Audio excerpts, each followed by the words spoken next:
This ABC 15 News Update is sponsored by Sanderson Ford, America's best-selling Ford dealership. Hello, I'm Christine Stanwood with your top stories from ABC15 Arizona. Starting tomorrow, the Lukeville port in Arizona is closing for both pedestrians and cars until further notice. Border officials say that they're closing the border because of higher levels of migrant encounters. They plan to increase border security from Lukeville to other entry points. Democratic Representative Raul Grijalva, whose district covers majority of Arizona's shared border with Mexico, says in the short term, Pima County needs more resources for processing migrants, especially when there's a backlog. In the long term, he says only Congress has the power to fix the immigration system. We're not going to solve this issue by getting rid of DACA. We're not going to solve this issue by sealing the border. You're not going to solve this issue by mass incarceration and mass deportation. The resolution is deeper, and it's a domestic issue of huge proportions. Tomorrow, you can only cross at the Nogales or San Luis ports of entry. Now, if you're traveling through Nogales, officials say to be prepared for longer lines than usual. Governor Hobbs has called on the Biden administration to send immediate resources to secure the border. New this evening on a body that was found at a Phoenix park late November. They've identified the victim as Bernardo Pantaleon. Police have also arrested 3 men after confessing to murdering that man. One person is hurt and 3 others are without a home tonight after an apartment fire in downtown Phoenix.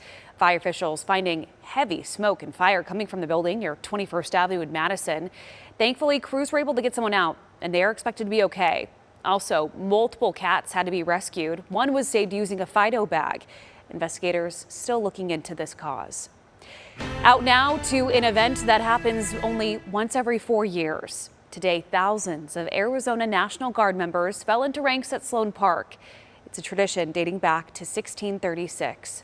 ABC 15's Josh Cristianto takes us through why these men and women joined and why it's more important than ever.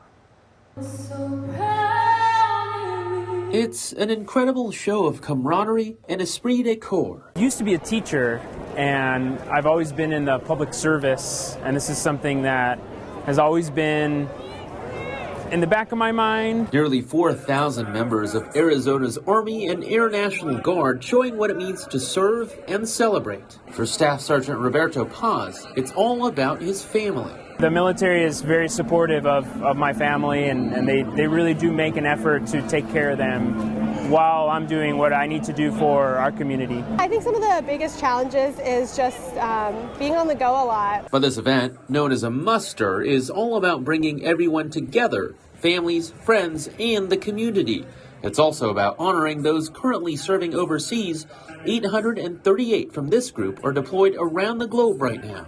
Governor Katie Hobbs extending her well wishes. We're actually one of the few states that still does a muster and carries on that proud tradition. That I will support and defend. And despite the challenges the military is facing with recruitment, some signs of hope as this group of new enlisters take their oath for all to see and perhaps to inspire. First and foremost, we're here for the community and for the state of Arizona. And I think that mission to serve your local community draws a different type and attracts people to come join. Reporting in Mesa, Josh Cristianto, ABC 15, Arizona.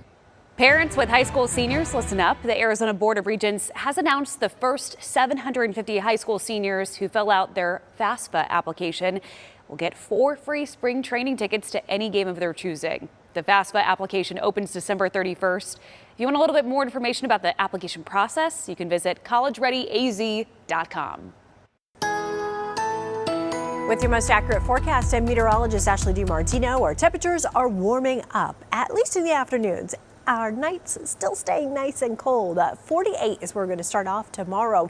We'll be at 66 by the lunch hour, 72 at about mid-afternoon. And then as you're headed home, we are back with temperatures in the 60s. Here's what we're going to be seeing around the state for tomorrow. With some mostly clear skies, we should see 52 for Flagstaff, 63 for Prescott, 65 for Payson, 53 for Show Low, 65 for Globe, and 70 expected in Bullhead City.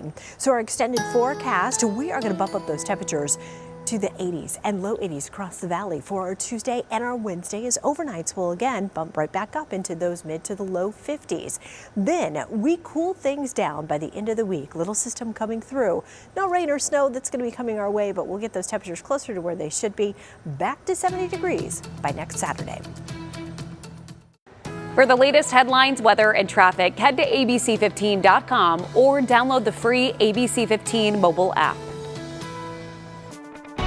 This ABC 15 News Update is sponsored by Sanderson Ford, America's best-selling Ford dealership.